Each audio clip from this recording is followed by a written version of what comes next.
तो कल हम लोग क्या क्या डिस्कस किए थे, टॉपिक अपना क्या था। मैं सेकेंड लेक्चर्स में समरी अप करो, जल्दी जल्दी बताओ क्या क्या था कल का लेक्चर में।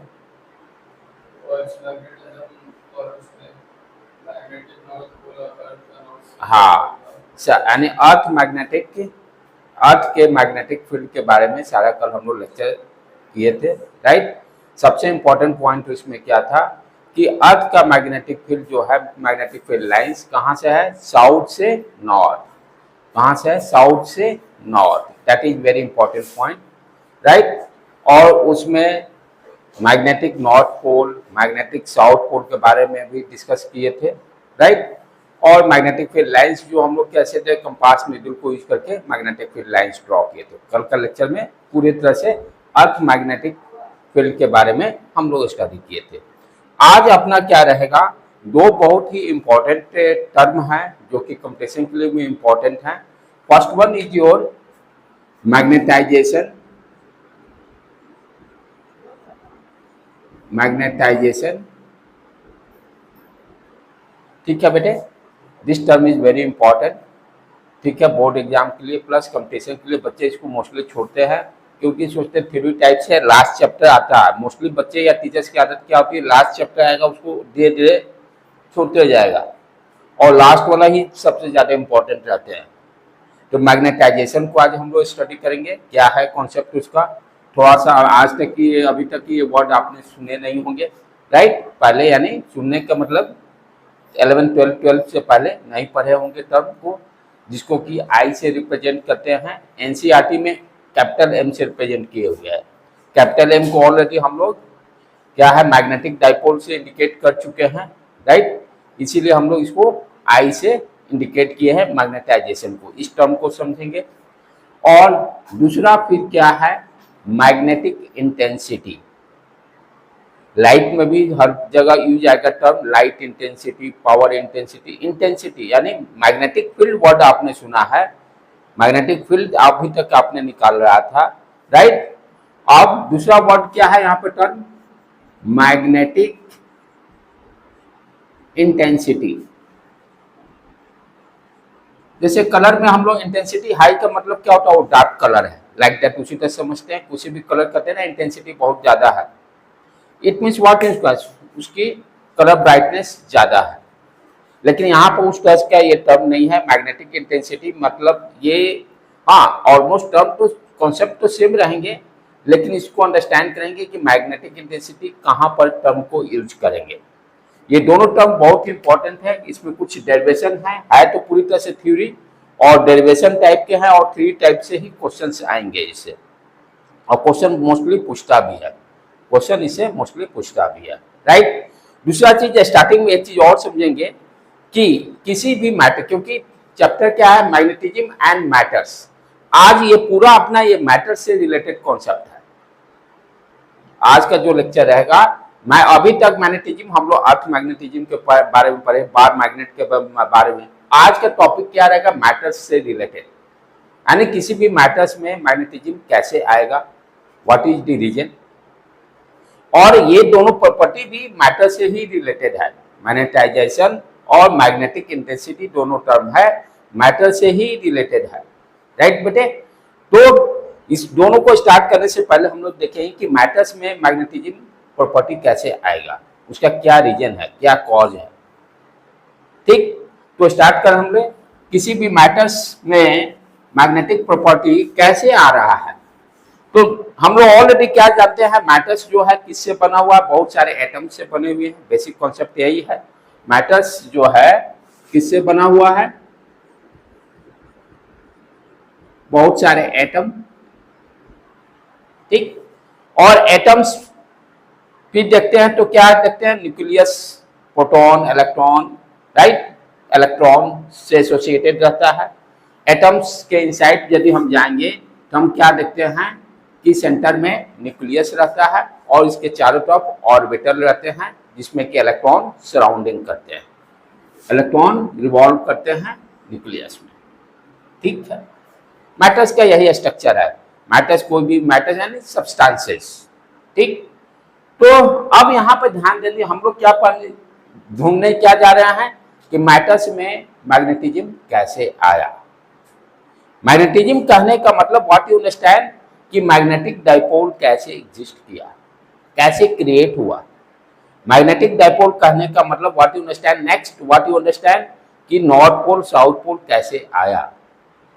एक ही कॉन्सेप्ट है जो कि हम लोग इस पहले चैप्टर में जो लास्ट में इंडिया किए थे, कोई भी क्लोज लूप हो, कोई भी क्लोज लूप में यदि करंट का फ्लो हो रहा है तो उसमें टेम्पररी मैग्नेटिक प्रॉपर्टी डेवलप होता है, यानी north south pole and magnetic dipole exist करता है। मैग्नेटिक डाइपोल एग्जिस्ट करने का रीजन क्या है कि वो क्लोज लूप होना चाहिए सेफ, और उसमें करंट का यदि फ्लो होता है तो हम कह सकते हैं कि उस लूप के कारण मैग्नेटिक डाइपोल एग्जिस्ट हुआ, क्रिएट हुआ, राइट। मैग्नेटिक डाइपोल करने का मतलब नॉर्थ पोल और साउथ पोल। जैसे इलेक्ट्रिक डाइपोल में प्लस क्यू चार्ज और माइनस क्यू चार्ज को सर्टेन डिस्टेंस पे रखते हैं तो इलेक्ट्रिक डाइपोल डेवलप हो रहा है, उसी तरह से नॉर्थ पोल और साउथ पोल को सर्टेन डिस्टेंस पे रखने से वहां पर मैग्नेटिक डाइपोल डेवलप होगा। ठीक है, अब मैटर्स में कैसे मैग्नेटिक डाइपोल एग्जिस्ट करेगा उसको समझने की बात है। हमने क्या देखा कि इस एटम न्यूक्लियस में क्या है, प्रोटॉन है और न्यूट्रॉन, और ऑर्बिट में क्या है, इलेक्ट्रॉन। इलेक्ट्रॉन रिवॉल्व कर रहा है, बस मेरा काम यहीं से बनना चालू हो गया। इलेक्ट्रॉन रिवॉल्व करने का मतलब मोशन कर रहा है, मोशन करने का मतलब व्हाट यू अंडरस्टैंड, करंट का फ्लो स्टार्ट हो जाएगा। करंट का फ्लो स्टार्ट होने के लिए कंडीशन क्या चाहिए कि चार्ज पार्टिकल का मोशन होना चाहिए। करंट फ्लो तभी करता है when charge particle starts in motion. तो ये जैसे इलेक्ट्रॉन यहाँ पे, तो इलेक्ट्रॉन यदि इस डायरेक्शन में मोशन कर रहा है तो करंट क्या होगा, अपोजिट डायरेक्शन में फ्लो करेगा। यदि बोस चाहे के ही कॉन्सेप्ट को लेके चले, हम लोग क्वांटम वाला कॉन्सेप्ट को नहीं लेके चले, तो यहाँ पर क्या हुआ, करंट क्लोज लूप में, सर्कुलर लूप में करंट का फ्लो स्टार्ट, और डायरेक्शन क्या लिए, ये देखो कैसे निकालते हैं, ये करंट अंदर, ठीक है, और एम का डायरेक्शन यदि निकालना हो तो क्या करते हैं, करंट का डायरेक्शन यू, एम का डायरेक्शन हो गया। एम का डायरेक्शन कहां से होता है, साउथ से नॉर्थ, साउथ से नॉर्थ, ये पोर्शन पे साउथ, अंदर में नॉर्थ डेवलप हो जाएगा।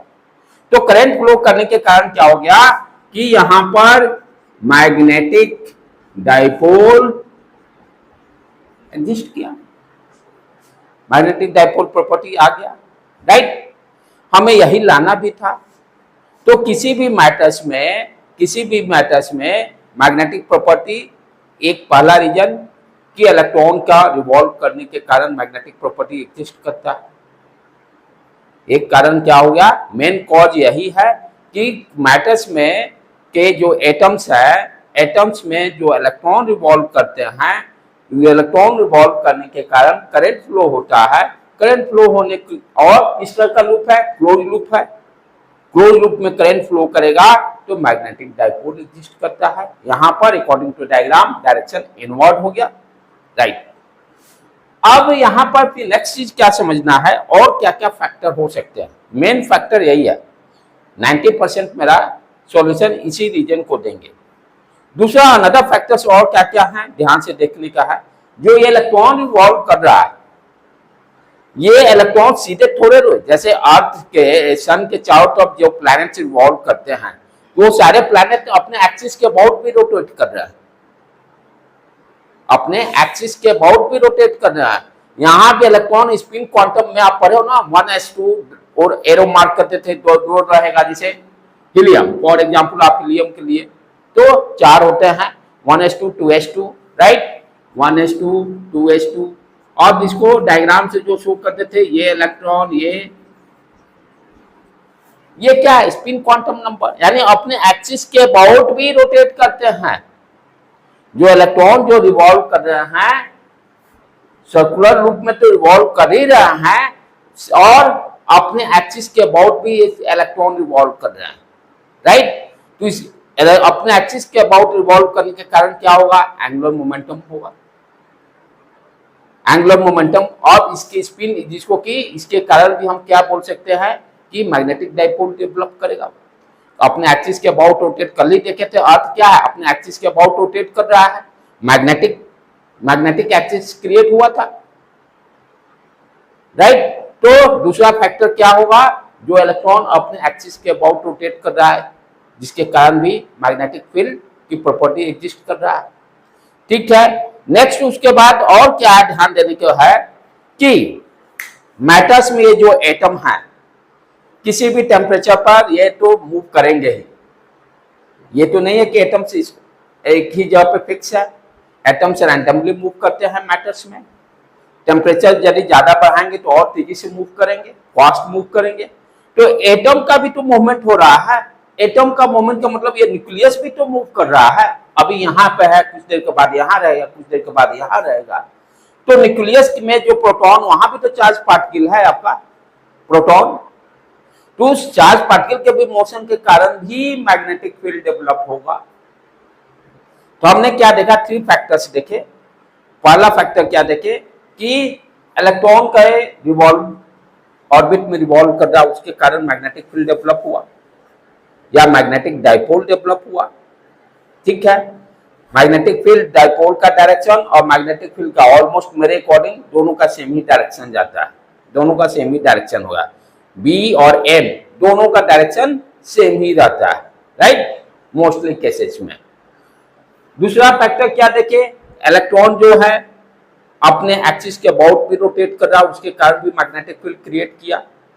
और थर्ड फैक्टर हम लोग क्या देखे कि एटम्स जो हैं वो भी मोशन कर रहे हैं रैंडमली, किसी भी मैटर्स में बहुत सारे एटम्स हैं, वो तो फिक्स है नहीं, रैंडम मूवमेंट पर, ये इसी को तो हम लोग पार्टिकल्स भी बोलते हैं, पार्टिकल्स का मूवमेंट होता है और ये रैंडम मोशन करते हैं जब तक बाहर से कोई इस पर फोर्स नहीं लगे।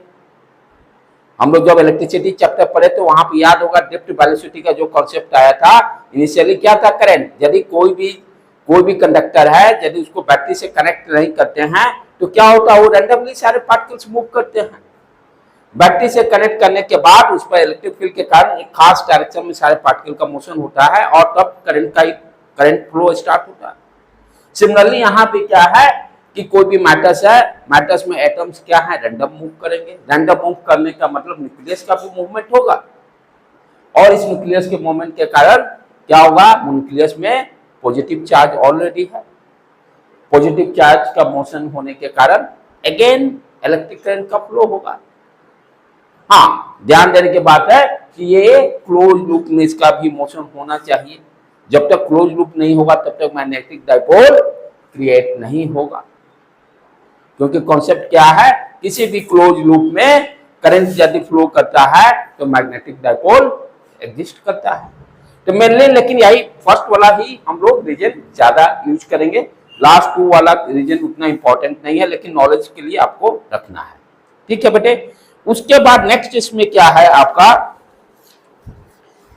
कि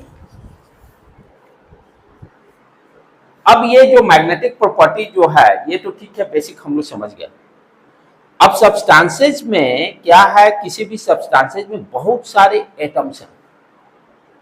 यहां तो एक पार्टिकल के बारे में डिस्कस किए ना, सिंगल पार्टिकल के बारे में डिस्कस किए, अच्छा, और इस सिंगल पार्टिकल में अभी एक इलेक्ट्रॉन के बारे में डिस्कस किए।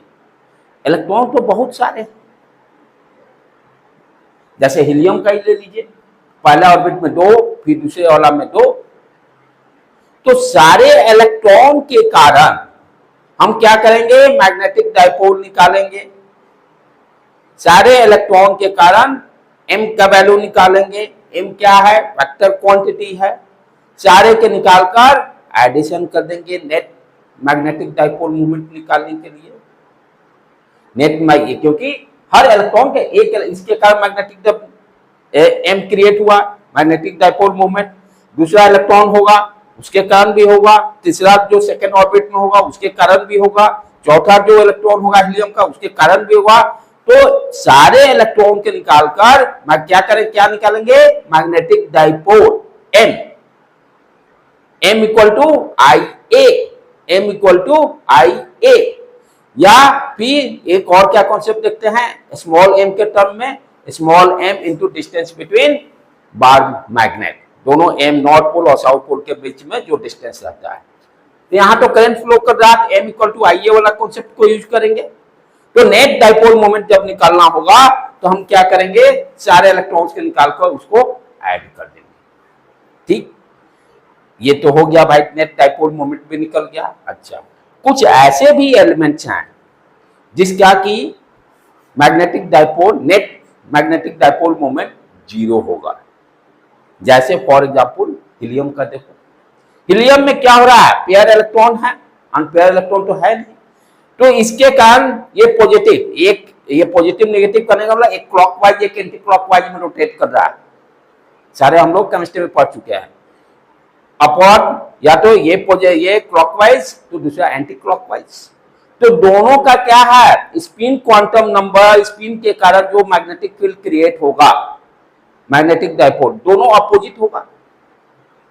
जो इलेक्ट्रॉन ये रिवॉल्व करेंगे अपने एक्सिस के अबाउट, इसके कारण जो मैग्नेटिक डाइपोल जो एग्जिस्ट करेगा, तो दोनों का क्या है, डायरेक्शन तो अपोजिट है। एक इलेक्ट्रॉन क्लॉकवाइज में रोटेट कर रहा तो दूसरा एंटी क्लॉकवाइज में। तो जहां पर जिस एलिमेंट का एटम, जैसे हीलियम यहां पर हो गया एलिमेंट, उसका एटॉमिक स्ट्रक्चर हम जो ड्रॉ करेंगे तो क्या देख रहे हैं, नेट मैग्नेटिक डाइपोल मोमेंट क्या होगा, 0 होगा। इसके कारण भी 0, दोनों अपोजिट है, इसके कारण भी 0, दोनों अपोजिट है। तो हीलियम के केस में हम लोग क्या देख रहे हैं, net dipole moment m net equal to 0। Boron लीजिएगा तो फिर और आ जाएगा, वहां पर मैग्नेटिक डाइपोल मोमेंट एग्जिस्ट करेगा, राइट। तो हम क्या देख रहे हैं कि हीलियम किस एलिमेंट में मैग्नेटिक प्रॉपर्टी शो नहीं करेगा, उसका रीजन कैसे मिला, यहीं से केमिस्ट्री में भी हम लोग पढ़े थे, वहां भी था केमिकल बॉन्डिंग वाला में, राइट, कि हाँ उसी केमिकल बॉन्डिंग में ही था ना, वहां भी पैरामैग्नेटिक डायमैग्नेटिक वहां भी पढ़ना था। तो यहाँ पर जिसका नेट मैग्नेटिक डाइपोल मोमेंट 0 होगा, वो मैग्नेटिक प्रॉपर्टी एग्जिस्ट नहीं करेगा, वो मैग्नेटिक प्रॉपर्टी एग्जिस्ट नहीं करेगा। जिसमें अनपेयर इलेक्ट्रॉन रहेंगे, यानी according to chemistry concept unpair electron रहेंगे, वहीं पर आपका मैग्नेटिक डाइपोल मोमेंट एग्जिस्ट करेगा। तो हीलियम में कोई भी m का वैल्यू 0 है, ये मैग्नेटिक प्रॉपर्टी शो नहीं करेगा, राइट बेटे। तो इस तरह से हम आइडेंटिफाई कर सकते हैं किस एलिमेंट में मैग्नेटिक प्रॉपर्टी एग्जिस्ट करेगा, किसमें नहीं करेगा। जिसमें नहीं एग्जिस्ट करता है, जैसे हीलियम में नहीं एग्जिस्ट करता है, इसी को हम क्या बोलते हैं, डाईमैग्नेटिक। जिसमें मैग्नेटिक प्रॉपर्टी एग्जिस्ट नहीं करेगा उसको क्या बोलेंगे, डाईमैग्नेटिक, राइट। और दो और टर्म है, पारा and paramagnetic and ferromagnetic. Paramagnetic में मैग्नेटिज्म प्रॉपर्टी थोड़ा कम रहेगा, फेरो में ज्यादा, वो सारे डिटेल से देखेंगे, राइट। तो हीलियम किस तरह का हो गया, हीलियम एलिमेंट को हम क्या बोलेंगे, डाईमैग्नेटिक है। हीलियम एलिमेंट जो है डाईमैग्नेटिक है, ठीक है। अच्छा, अब उसके बाद ये तो हो गया था स्लाइटली बेसिक कॉन्सेप्ट कि कैसे किसी भी मैटर्स में मैग्नेटिक प्रॉपर्टी एग्जिस्ट करता है, क्या रीजन है, तीनों रीजन भी समझ लिए, राइट। उसके बाद नेक्स्ट अब क्या देखेंगे कि अब ये तो एक मैटर्स के एक पार्टिकल के बारे में डिस्कशन हुआ। अब जब आप सब्सटेंसेस की बातें करोगे तो सब्सटेंसेस में बहुत सारे पार्टिकल्स रहेंगे। अब वहां पर हम क्या ध्यान देंगे कि जो स्पिन के कारण जो मैग्नेटिक मोमेंट क्रिएट हुआ, मैग्नेटिक डाइपोल मोमेंट क्रिएट किया, उसको वर्ड अब यूज करते हैं एटॉमिक डाइपोल। क्या यूज करेंगे word term, atomic dipole. Spin के कारण, हाँ स्पिन के कारण, स्पिन के कारण। अब क्या आप डिस्कस किया, अब लार्ज स्केल पे डिस्कशन कर रहे हैं। अभी क्या है, मैटर्स के एक सिंगल पार्टिकल के बारे में सिर्फ अंडरस्टैंडिंग बैठा है कि कॉन्सेप्ट क्या है। अब सब्सटेंसेज में बहुत सारे एटम्स रहेंगे, तो अब सारे एटम्स के यानी मैग्नेटिक प्रॉपर्टी को हमको देखना होगा। तो वहां पर हम लोग क्या वर्ड यूज करेंगे, जो अभी मैग्नेटिक डाइपोल की बात कर रहे थे वहां पर एटॉमिक डाइपोल यूज करेंगे, बस। वहां भी डायरेक्शन सेम, नॉर्थ साउथ जैसे करते हैं वो सारा चीज के सेम। वर्ड टर्म क्या गया, अब एटॉमिक डाइपोल लार्ज स्केल पर, क्योंकि सब्सटेंसेज में क्या होंगे, बहुत सारे पार्टिकल्स होंगे। सब्सटेंसेज में क्या होगा, बहुत सारा पार्टिकल्स होंगे, बहुत सारे एटम्स होंगे। अब कोई भी मटेरियल लीजिए, सब्सटेंसेज करने का मतलब किसी भी कोई भी मटेरियल की बातें कर रहा है। सब्सटेंसेज का मतलब किसी भी मटेरियल की बात कर रहा है, आयरन हो गया, निकेल हो गया, मटेरियल की बातें कर रहा है। उस मटेरियल के अंदर में अब क्या हुआ, एटॉमिक डाइपोल को हम लोग इस तरह से एरो मार्क से शो करते हैं, ऊपर नॉर्थ नीचे साउथ, ठीक। तो अब इसमें मैटर्स में क्या होगा, बहुत सारे आपके एटॉमिक डाइपोल एग्जिस्ट करेंगे। एक मिलीमीटर क्यूब में almost 10 to power 22 atomic dipole, atomic particles exist करते हैं, राइट। तो अब किसी भी सब्सटेंसेज में या किसी मटेरियल्स में हम क्या बातें कर रहे हैं, atomic dipole, magnetic dipole, single particle की बातें। अब वो सेम टर्म है, उसी को हम लोग एटॉमिक डाइपोल की बातें कर रहे हैं, ठीक है। तो यहां पर हम क्या देख रहे हैं कि सारे जो हैं एटॉमिक डाइपोल रैंडम है, किसी का ओरिएंटेशन किसी खास डायरेक्शन में नहीं है, फिक्स नहीं है। तो जब तक इसका ओरिएंटेशन रैंडम रहेगा, किसी भी सब्सटेंसेस का, किसका, एटॉमिक डाइपोल का, एटॉमिक डाइपोल का ओरिएंटेशन रैंडम रहेगा, तो क्या होगा, कोई भी मैग्नेटिक प्रॉपर्टी एग्जिस्ट नहीं करेगा। नेट एटॉमिक डाइपोल मोमेंट या मैग्नेटिक मोमेंट क्या होगा, जीरो। जिस तरह से किसी कंडक्टर में इनिशियली क्या था, जब तक हम बैटरी कनेक्ट नहीं करते थे तो सारे इलेक्ट्रॉन्स रैंडमली मूव करते थे, नेट करंट क्या होता था, जीरो। सेम वे हियर, वही कॉन्सेप्ट यहां भी वहां पर क्या थे, इलेक्ट्रॉन लिए हुए थे कंडक्टर में, यहां पर एटॉमिक डाइपोल लिए हुए हैं। सारे एटॉमिक डाइपोल क्या है, सारे रैंडम घूम रहे हैं, इनका कोई ओरिएंटेशन फिक्स नहीं है। तो नेट मैग्नेटिक मोमेंट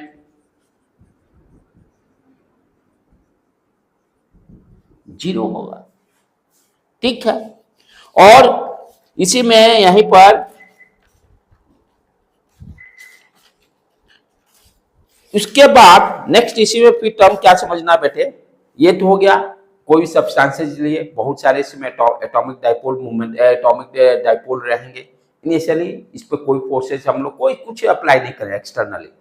जिस तरह से कंडक्टर में जब तक कोई बैटरी अप्लाई नहीं करते थे तो सारे रैंडम घूमते थे, करंट जीरो, यहां भी एम का वैल्यू जीरो हो गया, ठीक है। अब क्या करेंगे नेक्स्ट कि भाई अब इसको जैसे वहां पर बैटरी को कनेक्ट करते थे, बैटरी क्या काम करता था, एक्सटर्नल इलेक्ट्रिक फील्ड प्रोवाइड करता था। बैटरी क्या काम करता था, external electric field V = ED हम लोग यूज करते थे टर्म। तो बैटरी क्या काम करता था, उस कंडक्टर में एक्सटर्नल इलेक्ट्रिक फील्ड अप्लाई करता था। तो इलेक्ट्रिक फील्ड की जगह पर यहां पर टर्म क्या आ गया, मैग्नेटिक फील्ड। हम क्या करेंगे, एक्सटर्नल मैग्नेटिक फील्ड अप्लाई करेंगे। क्यों कर रहे हैं भाई, कि यहां तो ये रैंडम मोशन कर रहा है, ये तो कोई प्रॉपर्टी, मैग्नेटिक प्रॉपर्टी एग्जिस्ट ही नहीं किया। तो सारे को एटॉमिक डाइपोल को अलाइन करने के लिए, अलाइन करना एक किसी डायरेक्शन में अलाइन, सारे को एक डायरेक्शन में लाने के लिए क्या करना पड़ेगा, हमें एक्सटर्नल मैग्नेटिक फील्ड अप्लाई करना पड़ेगा। तो जिस तरह से आप इलेक्ट्रिक फील्ड में जानते हो, जैसे मान लो कोई चार्ज है, ये plus Q minus Q charge, ठीक है, इलेक्ट्रिक डाइपोल है। अब इस इलेक्ट्रिक डाइपोल को यदि हम यूनिफॉर्म इलेक्ट्रिक फील्ड में रखते हैं तो क्या होगा, टॉर्क डेवलप होगा। पढ़े थे हम लोग, राइट, अभी भी 2 दिन पहले भी रिवाइज किए हैं। इस पे क्या हो गया, फोर्स इधर, राइट, दोनों अपोजिट डायरेक्शन में इलेक्ट्रिक फील्ड के, इस पर फोर्स इधर और इस पर इधर, दोनों अपोजिट डायरेक्शन में फोर्स लगेंगे। तो क्या देख रहे हैं, जिस तरह से इलेक्ट्रिक डाइपोल को यदि हम यूनिफॉर्म इलेक्ट्रिक फील्ड में रखते हैं तो ये क्या कर रहा है, इस डाइपोल को अलाइन कर रहा है किसके तरफ, इलेक्ट्रिक फील्ड के डायरेक्शन में। टॉर्क अप्लाई करेगा तो टर्न करेगा ही, उसको फोर्स लगा रहे हैं। तो यहां पे ये क्या कर रहा है, कोई भी इलेक्ट्रिक डाइपोल को यूनिफॉर्म इलेक्ट्रिक फील्ड में रखेंगे तो ये इलेक्ट्रिक डाइपोल क्या होगा, इलेक्ट्रिक फील्ड के डायरेक्शन में अलाइन होगा बिकॉज ऑफ टॉर्क। टॉर्क के कारण, एंड टॉर्क डेवलप हुआ, पी क्रॉस ई जो हम लोग डिस्कस किए थे। सेम यहां भी क्या हो रहा है कि हम एक्सटर्नल मैग्नेटिक फील्ड अप्लाई करेंगे इलेक्ट्रिक फील्ड की जगह पर। बाहर से हमने मैग्नेटिक फील्ड अप्लाई कर दिया, एक्सटर्नल मैग्नेटिक फील्ड। अब क्या होगा, ये क्या है सारे एटॉमिक डाइपोल। एटॉमिक डाइपोल जैसे इलेक्ट्रिक डाइपोल थे उसी तरह से एटॉमिक डाइपोल है। ये भी क्या होगा, मैग्नेटिक फील्ड के डायरेक्शन में सारे अलाइन होंगे। कहने का मतलब जब एक्सटर्नल हम लोग मैग्नेटिक फील्ड अप्लाई कर देंगे तो अपना सारे इस तरह से किसी एक डायरेक्शन में,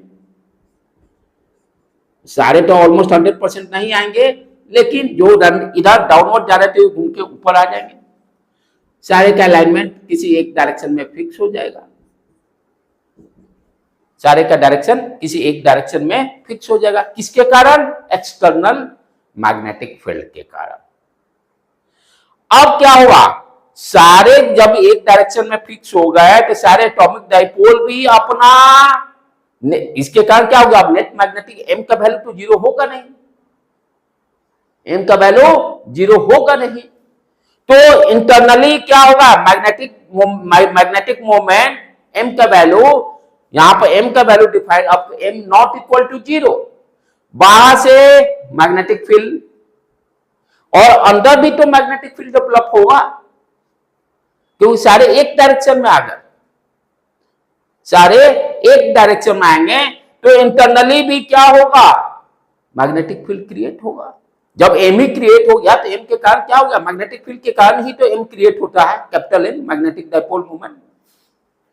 तो इंटरनली पहले से देखेंगे, यदि बाहर और अंदर में कंपेयर करें मैग्नेटिक फील्ड, तो बाहर में तो सिर्फ बी ही है, अंदर में ये तो बी रहेगा ही, अब प्लस इंटरनल जो मैग्नेटिक फील्ड क्रिएट हुआ एक्स्ट्रा, दोनों का ऐड करेंगे तो उसका वैल्यू क्या होगा, एक्सटर्नल से ज्यादा हो जाएगा। ध्यान देने की बात क्या है, जो एक्सटर्नल मैग्नेटिक फील्ड अप्लाई किए, अब सारे लाइन हो गए किसी एक डायरेक्शन में, तो यहां पर M not equal to zero. M not equal to zero means what, understand, यहां पर मैग्नेटिक फील्ड भी क्रिएट हो गया। जब मैग्नेटिक डाइपोल आ गए तो डेफिनेटली मैग्नेटिक फील्ड भी क्रिएट हुआ। तो अब अंदर बी पहले से है और अंदर में भी क्रिएट हो गया, दोनों को ऐड करेंगे तो उसका वैल्यू क्या होगा, इंटरनली ज्यादा होगा। तो किसी भी मटेरियल में बाहर जब एक्सटर्नल जो मैग्नेटिक फील्ड क्रिएट करेंगे उससे ज्यादा मैग्नेटिक फील्ड इनसाइड में क्रिएट हो जाएगा। राइट बेटे, तो हमने क्या देखा भाई कि अभी तक जस्ट रिवाइज कर रहे हैं फिर से एक बार, क्या किए, कोई सब्सटेंसेस लिए, सब्सटेंसेस में बहुत सारे एटॉमिक डाइपोल थे जो रैंडम मोशन कर रहे थे, जिसके कारण net magnetic dipole moment zero.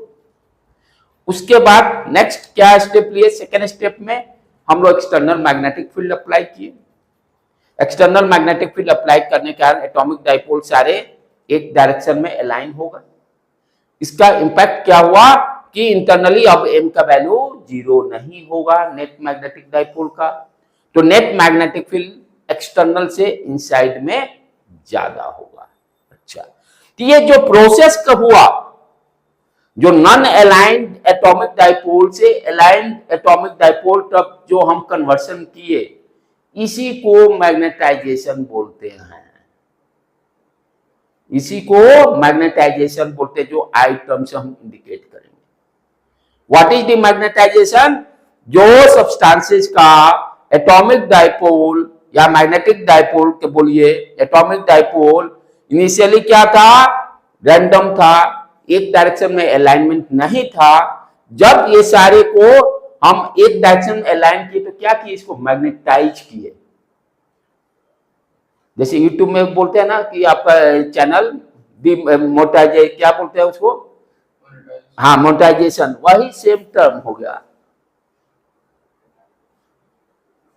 यहां भी क्या हो रहा है, इसी को मोनेटाइजेशन बोलते हैं हम लोग, कि सारे जब एक डायरेक्शन में अलाइन हो गए तो ये सब्सटेंसेस क्या हो गया आपको, ये this process is called magnetisation. This process is called इस प्रोसेस को हम लोग क्या बोलते हैं, मैग्नेटाइजेशन, जिसको कि आई से इंडिकेट करेगा, वेक्टर क्वांटिटी है, राइट। तो बिफोर मैग्नेटाइजेशन क्या था, इनसाइड में एम का वैल्यू 0, मैग्नेटिक फील्ड 0, कोई मैग्नेटिक प्रॉपर्टी एग्जिस्ट नहीं करता था।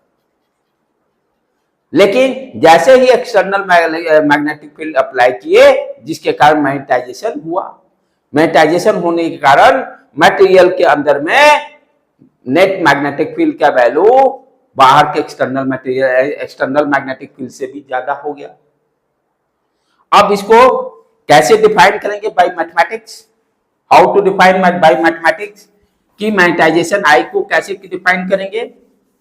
तो हम क्या देख रहे हैं, I equal to magnetisation equal to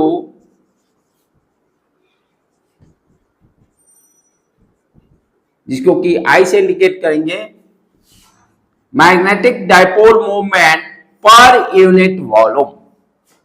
magnetic dipole movement per, अब जैसे यहां पर किसी भी यूनिट वॉल्यूम में कितना m का, सारे को ऐड करेंगे ना, ये m जोड़ देंगे, 2 यहां पर आ रहे हैं, यूनिट वॉल्यूम में कितना नेट मैग्नेटिक मूवमेंट होगा, क्योंकि यहां पर एडिशन आसान है क्योंकि सारे एक डायरेक्शन में आ गए हैं मैग्नेटाइजेशन के बाद। तो मैग्नेटाइजेशन आई इक्वल टू क्या हो गया, net magnetic movement, net magnetic movement में नेट मैग्नेटिक डाइपोल मूवमेंट भी बोल सकते हैं, या net magnetic movement divided by volume, unit volume में कितना नेट मैग्नेटिक मूवमेंट है, वही क्या कहलाया, आई। तो आई का फॉर्मूला यहां पर क्या क्रिएट हुआ, m upon v, m upon v। Unit क्या हो गया इसका बेटे, ध्यान से देखें, m इक्वल टू क्या होता है, IA, m equal to IA, I का एम्पियर, A क्या है, एरिया वेक्टर। तो यहां पर ये क्या हो गया, ampere metre square, ampere metre square. कौन कौन, नहीं, डू नॉट कंफ्यूज, करंट वहां स्मॉल आई देते हैं, राइट। तो कैपिटल है यहां दे रहा है। तो यहां पर m का यूनिट क्या हो गया, एम्पियर मीटर स्क्वायर, करंट के कारण।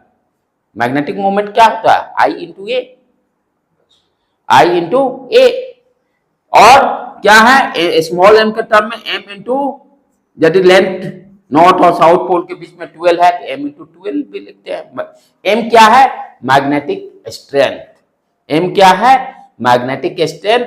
जिस तरह से चार्ज का रोल है वो उसी तरह से स्मॉल m का रोल है। इस तरह से आप याद रख सकते हो कि चार्ज, जैसे इलेक्ट्रोस्टैटिक में चार्ज हम डिफरेंट पैरामीटर कैलकुलेट करने में यूज करते हैं, उसी तरह से चार्ज का इक्विवेलेंट यहाँ क्या है, स्मॉल m, जिसको कि हम लोग क्या बोलते हैं, magnetic strength, magnetic strength.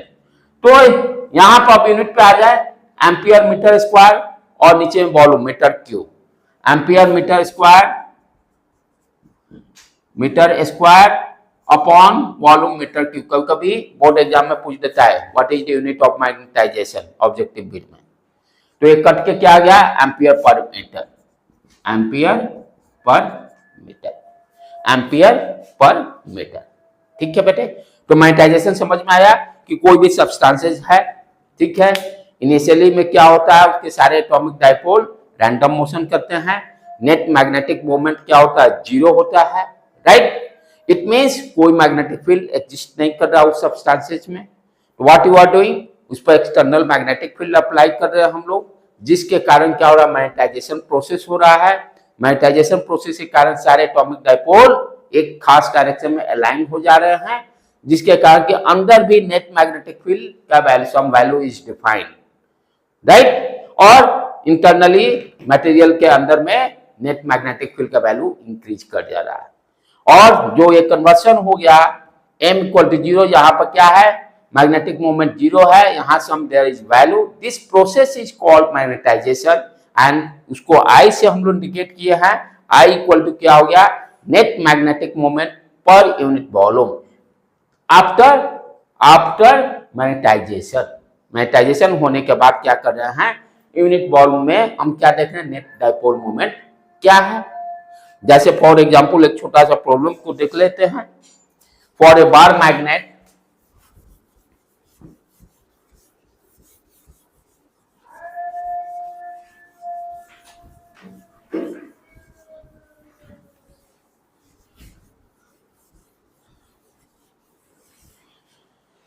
for a bar magnet, for a bar magnet, for a bar magnet with pole strength,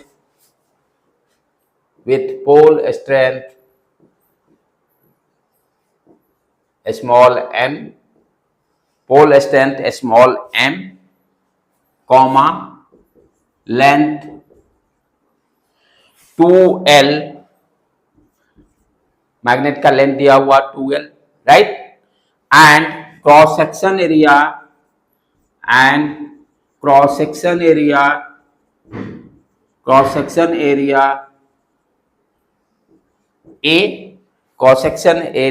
A, calculate the value of magnetization, यानी कहने का मतलब आई का वैल्यू कैलकुलेट करने की बातें कर रहा है। क्या दिया हुआ है, एक बार मैग्नेट है जिसका कि पोल स्ट्रेंथ m दिया हुआ है, इसका लेंथ 12 है, हमें आई का वैल्यू निकालना है। फॉर्मूला क्या है, net magnetic movement divided by volume. I equal to क्या हो गया, net magnetic movement m net divided by volume. अच्छा, यहां पर नेट देखो, अब ध्यान, अभी तक क्या देखिए m इक्वल टू आई ये होता है, लेकिन यहाँ स्मॉल m के टर्म में दिया हुआ है, इसीलिए m नेट कैसे निकालेंगे, m into distance between length of the bar magnet. जैसे इलेक्ट्रिक डाइपोल निकालते थे ना, q into 2L, q equal to electric dipole जो हम लोग निकालते थे p equal to q into 2L, analogy. यहां पर P के जगह पर M आ गया, Q के जगह पर स्मॉल m और ये लेंथ, राइट। तो पोल स्ट्रेंथ M के टर्म में दिया हुआ, तो M नेट क्या हो गया अपना, M into 2L divided by volume. Cross section इसका दिया हुआ है A, लेंथ दिया हुआ 2L, A इंटू 12 कर देंगे, वॉल्यूम दे देगा। तो यहां पर what you can write, A into 12 उड़ गया, M upon E, ampere per metre, unit बहुत ध्यान देने का, ऑब्जेक्टिव में खटाक देना डालेगा, राइट बेटे। तो ये हो गया मैग्नेटाइजेशन। अब नेक्स्ट टर्म है मैग्नेटिक इंटेंसिटी। मोस्टली बच्चे, मैं कह रहा हूं ना, हम लोग भी इसको छोड़ते थे उस समय, क्योंकि उसमें बताने वाले नहीं थे। दैट्स वाई हम लोग से भी समस्या क्या थी कि टीचर्स की इतनी कमी थी कि बताने वाले भी नहीं थे। दोस्त यार में ही एक दूसरे को जितना समझ में आता था, एक दूसरे को शेयर करके डिस्कशन करते थे। आज इतना, उस समय इतनी टफ लाइफ थी कि एक क्लास में 150 और 200 बच्चा बैठने की कुर्सी टेबल भी नहीं रहते थे, दरवाजा पर रख के लिख रहा है और कोई बताने वाला नहीं, क्योंकि एक दो ही टीचर रहते थे पहले पटना में पढ़ाने वाले जो IIT क्वालिफाई करा सकते हैं, और उस भीड़ से 2-4 बच्चे निकल जाते थे 1000 के भीड़ से, राइट। तो इसीलिए कहते हैं कि अब ये सब चीजें हम लोग छोड़ के तब भी क्वालिफाई कर गए। यदि ये सब हम लोग पढ़ाने वाला कोई मिलता है तो बहुत अच्छा रैंक से निकलते। तो इसीलिए इस मौके का आप लोग फायदा उठाओ। हाँ, आपके समय चैलेंज अलग है, हर समय ये नहीं कहता हूँ कि कोई जैसे अब तुम नेक्स्ट जनरेशन जाएगा तो तुम अपना सुनाओगे कि ये प्रॉब्लम्स थे उस समय। तो एवरी जनरेशन अपना प्रॉब्लम सुनाता है, लेकिन हर फेज में, हर टाइम में समस्याएं रहती ही है, और उसको स्ट्रगल करके जितना आप मेहनत कर रहे हो उतना हम लोग को भी मेहनत, ये नहीं कहे कि हम लोग मेहनत सेम मेहनत करना, किसी आपके भी नेक्स्ट जनरेशन आएंगे उनको भी उतना मेहनत करना पड़ेगा। हर समय के लिए अलग अलग सिचुएशंस रहते हैं, राइट बेटे। तो ये हो गया आपका मैग्नेटाइजेशन। नेक्स्ट टर्म क्या है, that is very very important, magnetic intensity. Magnetic intensity को पहले समझे टर्म क्या है। अब ध्यान देने के बाद क्या है, मैग्नेटिक फील्ड बी और मैग्नेटिक इंटेंसिटी दोनों सेम वर्ड नहीं है। मैग्नेटिक फील्ड बी अभी जान रहे हो, अब वर्ड क्या यूज करें, मैग्नेटिक इंटेंसिटी, जिसको कैपिटल एच से डिनोट करेंगे, जिसको कि हम लोग कैपिटल एच से डिनोट करेंगे। नेक्स्ट टर्म अपना, Intensity और field का intensity। हाँ, कितना इंटेंस, कितना असर डाल रहा है मैग्नेटिक फील्ड। कहने का मतलब एज ए लेमैन बात करूं तो कितना वो असर डाल रहा है। जैसे होता है ना, कोई लाइट की इंटेंसिटी बहुत ज्यादा है तो ज्यादा दूर तक दिखाई देगा, इंटेंसिटी कम है तो कम दूर तक दिखाई देगा, राइट। और वी कैन से ब्राइटनेस से एनालॉगी कर सकते हैं, या डार्क कलर जैसे होता है, डार्क का इंटेंसिटी बहुत ज्यादा है उसका, तो जो मैग्नेटिक फील्ड क्रिएट हुआ है उसकी इंटेंसिटी कितना है किसी सब्सटेंसेस पे यदि उसको यूज कर रहे हैं तो। अब यहीं पर देखो, जो एक्सटर्नल मैग्नेटिक फील्ड यूज किए हैं कहां पर यूज होगा, magnetic intensity term use in magnetisation में ही यूज होगा। यानी यहां पर जो एक्सटर्नल मैग्नेटिक फील्ड किसी भी मैटर्स को मैग्नेटाइज करता है, यानी सारे की बात नहीं, सारे में मैग्नेटिक इंटेंसिटी टर्म को डिफाइन नहीं कर सकते, वैसे आप मैग्नेटिक फील्ड जो किसी भी मैटर्स को या सब्सटेंसेस को मैग्नेटाइज कर रहा हो।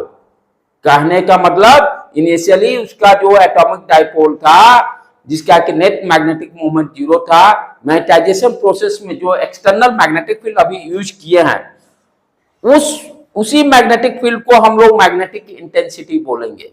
कितने इंटेंसिटी से मैग्नेटाइज कर रहा है, अलाइनमेंट कर रहा है। यदि मैग्नेटिक एच का वैल्यू ज्यादा होने का मतलब अलाइनमेंट दम सारे एक डायरेक्शन में आ गए। अलाइनमेंट ज्यादा होने का मतलब क्या होगा, एम का वैल्यू ज्यादा। जितना ही मैग्नेटिक इंटेंसिटी का वैल्यू ज्यादा होगा, यानी मैग्नेटाइजेशन करने के लिए मैग्नेटाइजेशन प्रॉपर्टी जितना ही ज्यादा होने का मतलब क्या होगा, मैटर्स के अंदर में, सब्सटेंसेस के अंदर में एम का वैल्यू हाई होगा। तो सारे मैग्नेटिक फील्ड को हम मैग्नेटाइजेशन इंटेंसिटी नहीं बोल सकते। जो मैग्नेटिक फील्ड सब्सटेंसेस को मैग्नेटाइज कर रहा है, यानी उस एटॉमिक डाइपोल को अलाइन कर रहा है, और यदि मैग्नेटिक इंटेंसिटी का वैल्यू हाई होने का मतलब व्हाट इज दैट कि अलाइनमेंट दम सारा एक लाइन में आ गया, और उससे फायदा क्या होगा, एम का वैल्यू हाई रहेगा, उस सब्सटेंस मैग्नेटिक प्रॉपर्टी ज्यादा रहेगा। तो मैग्नेटाइजेशन इंटेंसिटी का मतलब वो मैग्नेटिक फील्ड जो सब्सटेंसेस को मैग्नेटाइज कर रहा है, जो सब्सटेंसेस को मैग्नेटाइज कर रहा है, राइट। तो मैग्नेटिक इंटेंसिटी वर्ड जो है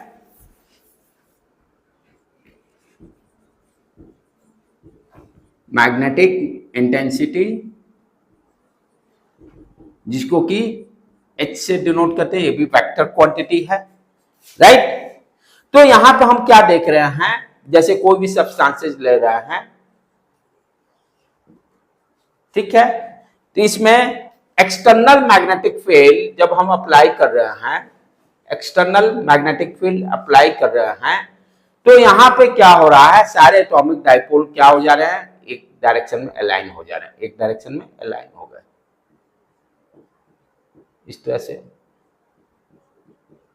सारे एक डायरेक्शन में अलाइन हो गए। तो ये कौन कर रहा है, यानी ये जो मैग्नेटिक फील्ड जो इसको मैग्नेटाइज कर रहा है, तो इस मैग्नेटिक फील्ड को ही हम बोलेंगे मैग्नेटिक इंटेंसिटी। जो क्या कर रहा है, मैटर्स के अंदर, सब्सटेंसेस के अंदर में मैग्नेटिक फील्ड को बढ़ा रहा है। मैग्नेटाइजेशन से हुआ क्या था, नेट मैग्नेटिक फील्ड का वैल्यू इंक्रीज किया था। तो जो एक्सटर्नल मैग्नेटिक फील्ड जो मैग्नेटाइज कर रहा है, इसलिए इसको और क्या बोलते हैं, मैग्नेटाइजेशन मैग्नेटिक इंटेंसिटी वर्ड भी यूज करते हैं। यानी जो मैग्नेटाइज करेगा वो मैग्नेटिक फील्ड जो सब्सटेंसेस को मैग्नेटाइज कर रहा है, उसी को हम मैग्नेटिक इंटेंसिटी बोलते हैं। अब ये H का वैल्यू जितना ही ज्यादा होगा उतना ही क्या होगा, M का वैल्यू बढ़ेगा। एम का वैल्यू इंक्रीज करेगा। राइट, समझ में आ रहा बेटे व्हाट इज मैग्नेटाइजेशन। तो यहां पर अब किसी भी मैटर्स के अंदर में, किसी सब्सटेंसेस के अंदर में यदि हम देखें नेट मैग्नेटिक फील्ड क्या हो गया, बी नेट। मैग्नेटाइज होने के बाद जो मैग्नेटिक फील्ड क्रिएट हुआ, बी इंटरनल उसको हम लोग बोलेंगे, इंटरनल फैक्टर के कारण मैग्नेटिक फील्ड डेवलप हुआ, equal to B internal. Right, और बाहर वाला भी तो इस पर रहेगा, plus B external, plus B external. अब बी एक्सटर्नल कैसे क्रिएट करेंगे magnetic field, how to create, बहुत सारे अभी तक कॉन्सेप्ट देख लिए।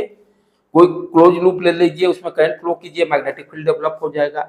सोलेनोइड में भी मैग्नेटिक फील्ड डेवलप होता है, B equal to mu n I. बाद में सोलेनोइड लेंगे, करंट फ्लो करेंगे, या कोई क्लोज लूप ले लेंगे, करंट फ्लो होगा, बी क्रिएट हो जाएगा, एक्सटर्नल मैग्नेटिक फील्ड क्रिएट कर लेंगे। तो मैटर्स के अंदर में नेट मैग्नेटिक फील्ड अब क्या होगा, B internal plus B external. External क्या होगा, एक्सटर्नल जो मैग्नेटिक फील्ड क्रिएट किए, कैसे क्रिएट किए, कोई भी क्लोज कॉइल ले लिए, उसमें करंट फ्लो करेंगे, या सोलेनोइड लेकर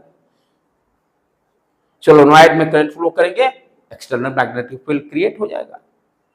वो एक्सटर्नल मैग्नेटिक फील्ड क्या करेगा, मैग्नेटाइजेशन करेगा।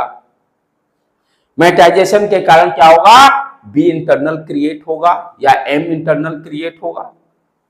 तो किसी भी सब्सटेंसेस के अंदर में अब नेट मैग्नेटिक फील्ड क्या है, कैसे डिफाइन करेंगे, बी इंटरनल फैक्टर के कारण प्लस बी एक्सटर्नल फैक्टर के कारण।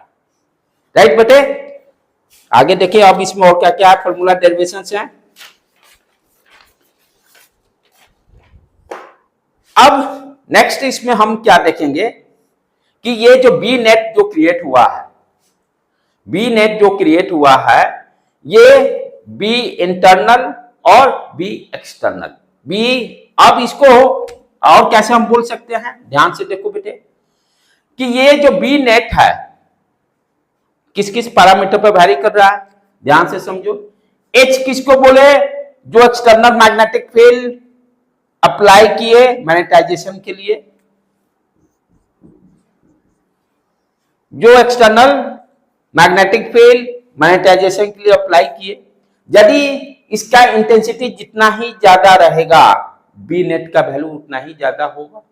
कोई डाउट यहां पर, यदि मैग्नेटिक इंटेंसिटी का वैल्यू ज्यादा रहेगा तो क्या करेगा, मैग्नेटाइजेशन ज्यादा करेगा। मैग्नेटाइजेशन ज्यादा करने से बी इंटरनल का वैल्यू इंक्रीज करेगा।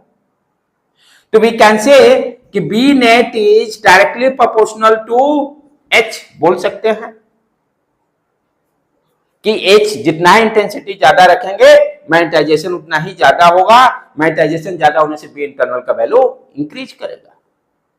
दूसरा चीज आप फिर से और ध्यान दीजिए कि दूसरा और किस फैक्टर पर बी नेट डिपेंड करेगा, आपका तो एच हो गया जो कि एक्सटर्नल हो गया, एक्सटर्नल है, ये एक्सटर्नल फैक्टर के कारण हुआ ना, प्लस इस एक्सटर्नल फैक्टर के कारण क्या हुआ, आई का भी वैल्यू तो इंक्रीज कर रहा है मैग्नेटाइजेशन। आई जो पढ़े ना, I equal to M upon B, M upon B, magnetisation equal to net magnetic moment per unit volume. तो जितना ही मैग्नेटाइजेशन एच का ज्यादा वैल्यू होगा, मैग्नेटाइजेशन ज्यादा होने का मतलब क्या हो गया, एम का वैल्यू बढ़ा, एम का वैल्यू बढ़ने का मतलब आई का भी वैल्यू बढ़ा। तो ये जो बी नेट जो है दो पैरामीटर पे डिपेंड कर रहा है, दो पैरामीटर को चेंज करने से एच का वैल्यू बढ़ाने से बी नेट चेंज हो जाएगा, आई के भी वैल्यू बढ़ाने से चेंज हो जाएगा। तो we can say that B net is directly proportional to H plus I. B net is directly, क्योंकि दोनों क्या है, वेक्टर क्वांटिटी। और दूसरी चीज, दोनों का यूनिट भी सेम होगा आई और एच का, तभी ये दोनों ऐड हुए हैं। यूनिट डायमेंशन में हम लोग पढ़े ना कि सेम क्वांटिटी ही का ही एडिशन कर सकते हैं, जिसका यूनिट, तो आई का यूनिट था एम्पियर पर मीटर, एच का यूनिट क्या होगा, एम्पियर पर मीटर। यहीं से ये कॉन्सेप्ट डेवलप हो रहा है। क्योंकि B net is directly proportional to H plus I, ये दोनों का एडिशन तभी हो सकता है जब दोनों क्वांटिटी सेम रहेंगी। तो एच का भी यूनिट पूछेगा तो मैग्नेटिक इंटेंसिटी का यूनिट क्या होगा, एम्पियर पर मीटर। ठीक है बेटे, तो net magnetic field B net हमने क्या देखा, is directly proportional to H plus I. ठीक, अब इस कांस्टेंट प्रोपोर्शनैलिटी को यदि हम हटाएंगे तो कोई कांस्टेंट टर्म डाल देते हैं इसके जगह पर।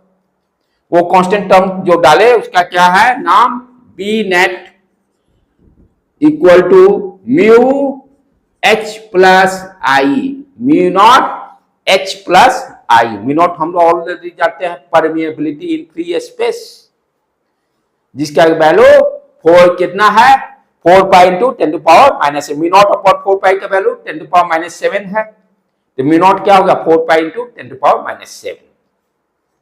तो अब बी नेट का वैल्यू क्या हो गया, म्यू नॉट ब्रैकेट में एच प्लस आई। क्लियर।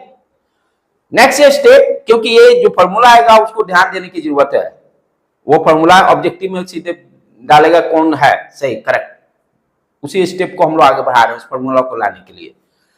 तो यहां पर एक तो आ गया अपना क्या है, बी नेट आ गया, बी नेट का मटेरियल के अंदर नेट मैग्नेटिक फील्ड कितना है, ये मटेरियल के अंदर पे नेट मैग्नेटिक फील्ड कितना है, एक तो एच के कारण, एक आई के कारण, दोनों को ऐड कर दिए और कांस्टेंट टर्म हटाए तो म्यू नॉट से मल्टीप्लाई कर दिए। नेक्स्ट, अब ध्यान से देखो भी, अब मैं क्या चाह रहा हूं, इस आई को भी एच के टर्म में एक्सप्रेस करना चाह रहा हूं। आई को क्या करना चाह रहा हूं, एच के टर्म में एक्सप्रेस करना चाह रहा हूं, क्योंकि दोनों सेम क्वांटिटी है और आई हम क्या जानते हैं, एच का वैल्यू बढ़ाने से आई का वैल्यू बढ़ रहा है। जितना ही एच का वैल्यू ज्यादा होगा उतना ही क्या होगा, आई का वैल्यू ज्यादा होगा, यानी I is also directly proportional to H. I is also directly proportional to H। I का वैल्यू जितना ही ज्यादा, H का वैल्यू जितना ही ज्यादा, I का वैल्यू उतना ही ज्यादा होगा, डायरेक्टली प्रोपोर्शनल रिलेशन है। यहां पे अब जो कांस्टेंट हटाएंगे प्रोपोर्शनलिटी को, तो जो कांस्टेंट टर्म यूज कर रहे हैं उसको ध्यान से देखिए, जीटा, इसको हम लोग जीटा बोलते हैं, इसको क्या बोलेंगे, जीटा। तो I equal to zeta H. अब जैसे होता है ना कि कोई बहुत अच्छा आदमी है तो कोई फैक्टर ऐसा टर्म हम ढूंढे जिससे कि किसी की अच्छाई को हम बता सकते हैं या बुराई को बता सकते हैं, तो उसी तरह का ये टर्म है कि मैग्नेटाइजेशन कितना अच्छा है, कितना गुना है। ये क्या है, जीटा का वैल्यू 1 तो एच रहेगा मैग्नेटाइजेशन, जीटा का वैल्यू 2 डबल हो गया, जीटा का वैल्यू 3 3 गुना हो गया मैग्नेटाइजेशन। और मैग्नेटाइजेशन क्या बता रहा है, मैग्नेटिक प्रॉपर्टी उतना ही ज्यादा होगा। तो यहां पर I इक्वल टू क्या आ गया, जीटा इंटू एच। अब इसको यहां पर हम डाल देते हैं इस टर्म को, mu naught H plus zeta H. अब यहां से एच को कॉमन निकाल लेते हैं, मेरा एक्सप्रेशन क्या गया, थोड़ा सा इसको मिटा दूं मैं ऊपर से।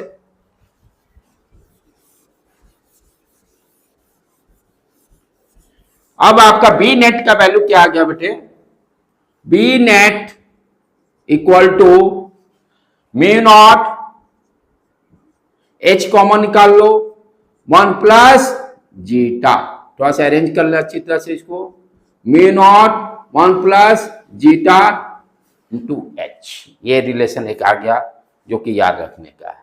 बी नेट इक्वल टू क्या आ गया, mu naught 1 plus zeta H. ठीक है, जीटा तो अभी समझ में आया, क्या बता रहा है कि आई की क्वालिटी कितना अच्छा है, मैग्नेटाइजेशन की क्वालिटी कितना ही अच्छा है। अब मान लो यदि कोई मैटर नहीं रहे तो आई का वैल्यू क्या होगा, 0।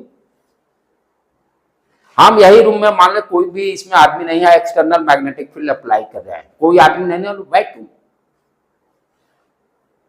वैक्यूम में क्या होगा, आई का वैल्यू 0, कोई मैटर ही नहीं है तो आई कहां से, आई किसके कारण आया, इस सब्सटेंसेस के कारण आई क्रिएट हुआ ना। आई जो यहां पर मैग्नेटाइजेशन जो क्रिएट हुआ था ये किसके कारण हुआ था, जब कोई सब्सटेंसेस है उसी को तो मैग्नेटाइजेशन कर रहे थे ना। क्या बेटे, एयर पे क्या, जब कोई रहेगा ही नहीं, मैटर ही नहीं, सब्सटेंसेज ही नहीं है, तो आई कहां से आएगा, किसको मैग्नेटाइज करना है। व्हाट यू अंडरस्टैंड कि वैक्यूम, वैक्यूम में क्या होगा, कोई मैटर नहीं है। तो वैक्यूम में कोई मैटर नहीं होगा, तो अब ध्यान से देखो, इसी डेरिवेशन को थोड़ा सा शॉर्ट फॉर्म में ड्राइव कर रहे हैं। अब केस क्या कंसीडर कर रहे हैं कि जब वैक्यूम हो, वैक्यूम में कोई सब्सटेंसेस नहीं है, कोई सब्सटेंसेस नहीं है, तो बी नेट जो होगा, बी नेट इक्वल टू जो हम बोलते हैं H प्लस आई, यही बोल रहे हैं ना, आई का वैल्यू 0, ये डायरेक्टली प्रोपोर्शनल रिलेशन था, राइट। या इक्वल टू देंगे तो म्यू नॉट से मल्टीप्लाई कर देंगे इसको। इन वैक्यूम में क्या होगा, वैक्यूम में क्या होगा, आई जीरो होने से क्या होगा, जीटा भी 0, क्योंकि आई इक्वल टू, अभी हम क्या देखे थे, जीटा एच, ठीक। तो जब आई 0 हो गया तो जीटा भी 0 हो गया, तो यहां पे यदि जीटा 0 कर देंगे तो क्या देगा, वैक्यूम में बी नेट का वैल्यू दे देगा।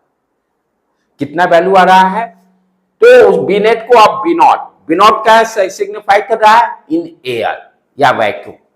वैक्यूम एयर भी नहीं बोल सकते हैं, एयर में सम पार्टिकल, वैक्यूम में कोई भी एयर पार्टिकल्स भी नहीं है, क्योंकि एयर पार्टिकल्स को भी तो मोनेटाइज हो सकता है, राइट। तो बी नॉट क्या होगा, B naught in vacuum, what its value, mu naught H. तो जहां भी आपका एक्सप्रेशन दिया रहेगा B naught equal to mu naught H, कहने का मतलब वैक्यूम में नेट मैग्नेटिक फील्ड यही होगा। वैक्यूम करने का मतलब कोई मटेरियल ही नहीं है, तो जो रहेगा एक्सटर्नल मैग्नेटिक फील्ड ही तो रहेगा, कोई मटेरियल नहीं है तो मैग्नेटाइज करेगा ही नहीं, राइट बेटे। अच्छा, अब यदि कोई मटेरियल रहेगा तब क्या होगा, यदि कोई मटेरियल रहा तो बी नेट क्या हो गया, mu naught 1 plus zeta into H, इसको भी शॉर्ट हम कर सकते हैं इसी के सिमिलर। यदि कोई मटेरियल रहेगा तो बी नेट का वैल्यू क्या हो जाएगा, बी नेट, इस पूरे कांस्टेंट को हम म्यू से इंडिकेट करेंगे। म्यू क्या हो गया, मीडियम का परमिएबिलिटी, म्यू नॉट क्या था, फ्री स्पेस में एयर का परमिएबिलिटी, राइट। म्यू नॉट क्या था, एयर का परमिएबिलिटी, जिसका value 4 pi into 10 to power -7। अब क्या कैलकुलेट कर रहे हैं, मैटर है, सब्सटेंसेज है, सब्सटेंसेज के अंदर नेट मैग्नेटिक फील्ड निकाल रहे हैं, तो मैटर्स का मीडियम तो होगा, तो उसको हम अब इस पूरे कांस्टेंट टर्म को mu equal to mu naught 1 plus zeta, 1 plus zeta, mu क्या हो गया, मटेरियल का परमिएबिलिटी। जीटा का कुछ स्पेसिफाई है क्या, जीटा दिया रहेगा, जीटा का वैल्यू जैसे कैसे अभी देखिए, वैक्यूम के लिए जीटा का वैल्यू 0, जीटा क्या दे रहा है, कितना अच्छा मैग्नेटाइजेशन है या कितना बुरा मैग्नेटाइजेशन है, हाँ डेफिनेटली। तो अब ये इसको हम क्या करेंगे, एम से डिफाइन करेंगे। म्यू एम क्या हो गया, मटेरियल का परमिएबिलिटी, जब ये बी नेट अब क्या क्या है, पहले क्या देखे, वैक्यूम में निकाले नेट मैग्नेटिक फील्ड, क्या आया, B naught equal to mu naught H. अब किसी सब्सटेंसेस के या किसी भी मटेरियल के अंदर नेट मैग्नेटिक फील्ड निकालने जा रहे हैं, फॉर्मूला ऑलरेडी आ चुका है इसका, सिर्फ क्या करें, ये पूरा ये भी कांस्टेंट, ये भी कांस्टेंट, ये सारे कांस्टेंट है, कांस्टेंट को असेंबल किस वर्ड से, किस पैरामीटर से किए, म्यू एम से। और म्यू एम क्या हो गया, मटेरियल का परमिएबिलिटी, म्यू एम क्या हो गया, मटेरियल का परमिएबिलिटी, क्लियर। म्यू नॉट क्या है, एयर का परमिएबिलिटी, राइट। अब आपको याद होगा कि रिफ्रैक्टिव ये आपका जैसे हम लोग म्यू, यहां पे आ गया, म्यू आ गया ना, किसी भी मटेरियल का परमेबिलिटी कैसे डिफाइन करेंगे? म्यू आर जो हम लोग रिलेटिव परमेबिलिटी, हाँ वर्ड क्या था, जैसे वहां पे इलेक्ट्रिक डाइपोल में भी रिलेटिव डाइलेक्ट्रिक कांस्टेंट जो डिफाइन किए थे, इप्सिलन वहां पर क्या था, epsilon naught, epsilon R, epsilon naught equivalent to mu naught, right. वहां भी हम लोग जब पढ़े थे देखे थे कि इलेक्ट्रिक फील्ड डाइलेक्ट्रिक के कारण ई नॉट टाइम्स इंक्रीज करता था, कुछ याद आ रहा है, राइट। तो अब यहां पर उसी तरह से जैसे वहां पर डाइलेक्ट्रिक था, इप्सिलन नॉट परमिटिविटी जिसको वर्ड यूज किए थे, परमिटिव की जगह पर यहां पर परमिएबिलिटी, और रिलेटिव परमिएबिलिटी कैसे हम लोग डिफाइन करते हैं, how to define relative permeability,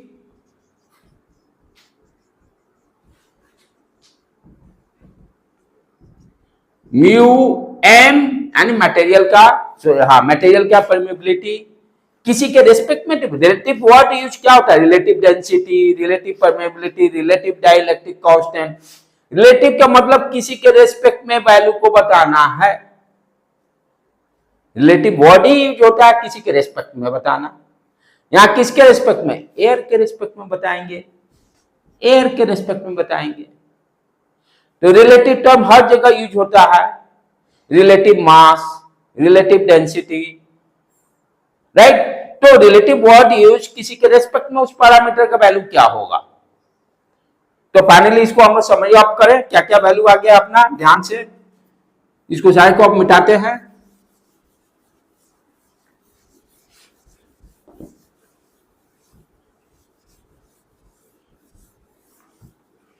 हाँ क्या देखे अभी तक, कोई भी मैटर से ले लीजिए, सब्सटेंसेज ले लीजिए, ठीक है। यहाँ पर इलेक्ट्रिक डाइपोल ये सब अब कॉमन चीज हो गया, ये सब ज्यादा नहीं दिखाएंगे, कोई भी सब्सटेंसेज या मटेरियल ले लिए, ठीक है। तो बाहर से पहले हम लोग एक्सटर्नल मैग्नेटिक फील्ड अप्लाई किए, ठीक है। यदि ये एक्सटर्नल मैग्नेटिक फील्ड मैग्नेटाइजेशन करेगा तो इसी को हम क्या बोल देंगे, एच, एच, इसी को हम लोग क्या बोल देंगे, एच। यदि एक्सटर्नल मैग्नेटिक फील्ड मैग्नेटाइजेशन कर रहा है तो, ठीक। अच्छा, अब मैग्नेटाइजेशन के कारण क्या हुआ, इस मटेरियल के अंदर आई वैल्यू डिफाइन किए, मैग्नेटाइजेशन आई क्या हो गया, net magnetic dipole moment per unit volume, I equal to M upon V, unit का ध्यान देना है, आई और एच का यूनिट से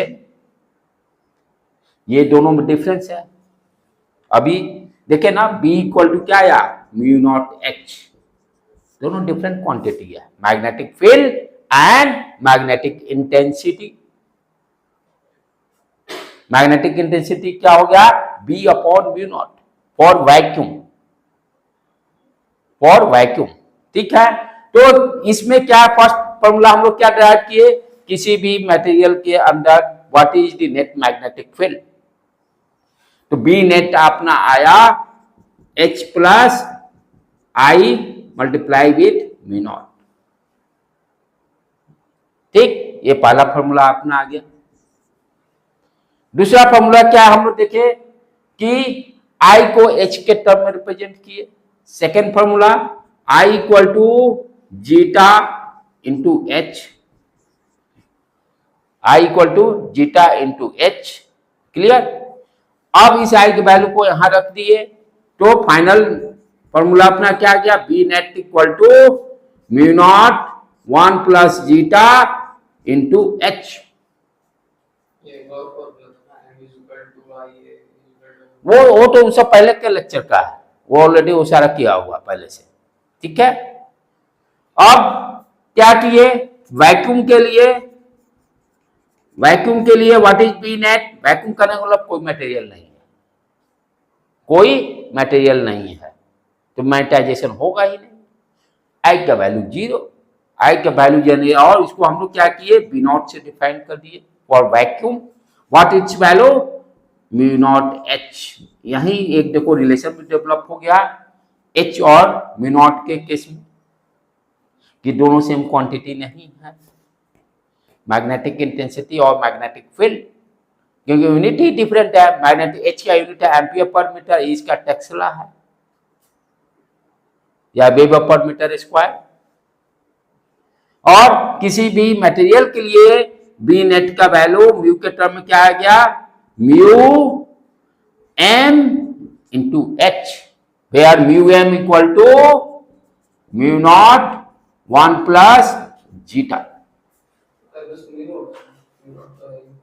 कहां पर, यहां पर ये म्यू नॉट इंटू एच, हाँ तो रहेगा ना ये म्यू नॉट, आई गायब हुआ ना, आई जीरो हुआ ना, ये म्यू नॉट तो एच से मल्टीप्लाई जाएगा ही,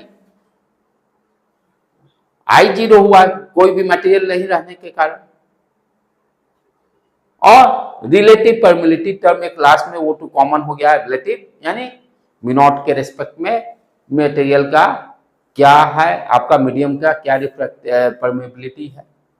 ये 2-3 फॉर्मूला ही है जिसको कि पूछा जाता है बच्चे, या आपके नेट के लिए भी, नेट में तो फॉर्मूला ही रहता है और बोर्ड एग्जाम के लिए भी है इंपॉर्टेंट। ठीक है, एक और लेक्चर लगेगा जिसमें कि हम लोग पैरामैग्नेटिक, डाईमैग्नेटिक, फेरोमैग्नेटिक करके इस चैप्टर को क्लोज कर देंगे। लेकिन आज वाला कॉन्सेप्ट है जो कि बच्चे मोस्टली छोड़ते हैं और इम्पॉर्टेंट भी है फॉर कॉम्पिटिटिव एग्जाम है या बोर्ड एग्जाम, क्योंकि आसान आसान चीज छोड़िए नहीं, एक एक नंबर जोड़ना बहुत मुश्किल काम है। ठीक है बेटे, आज यहीं पर रहने देते हैं।